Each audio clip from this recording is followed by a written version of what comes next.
Anak tertentu dan Pak SMK ataupun Nabi ataupun anak Pak ayah-ayah yang berdua, adik-adik dong yang berbahagia. Tolong pakai helm macam helm dengan helm roda aman, ada aman, selamat sampai tujuan.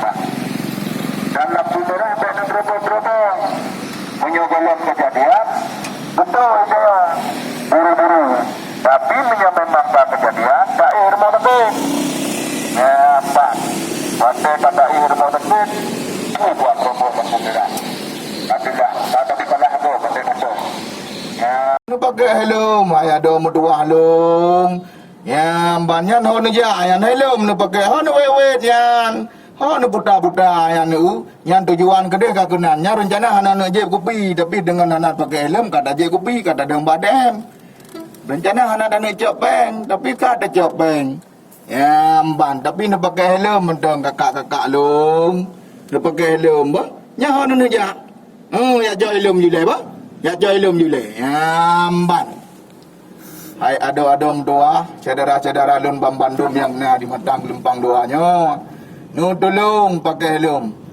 Bu sayang ke drone. Helm kan ke polisi, helm kan ke polisi, helm. Helm ke drone. Ya amban. Wate-wate kena sakit dekat. Hot dan jauh rumah sakit. Jadi hana menghalang. Tapi dengan nak pakai helm urung drone selamat. Selamat ulen, selamat jiwa kan?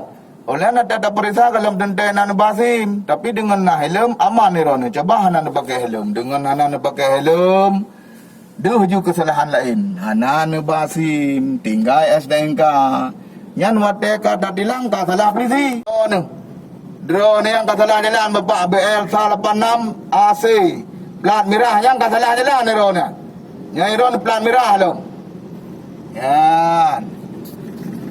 Wahai saudara-saudara lun Bandung, saudara lun Bandung, no tolong pakai helm. Taatilah peraturan berlalu lintas.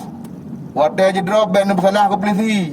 No sayang ke tubuh drone, no sayang ke ular drone.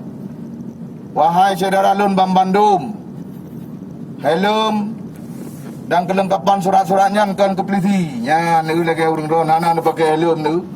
Babe otu ke hana nak pakai helm. BO mentang nak pakai helm nu. Ya, Nyan ben lawan arus. Salah hembak. Nyan salah. Yan salah. Ben lawan arus. Yan abang. Nu pakai helm abang baje pu yan SMK Negeri 1 Bidun lagaw yan. Yan. Yan bapak anu ja bapak. Nu pakai helm pak apa? Nu pakai helm pak. Nu pakai helm pak. Sayang tubuh pak.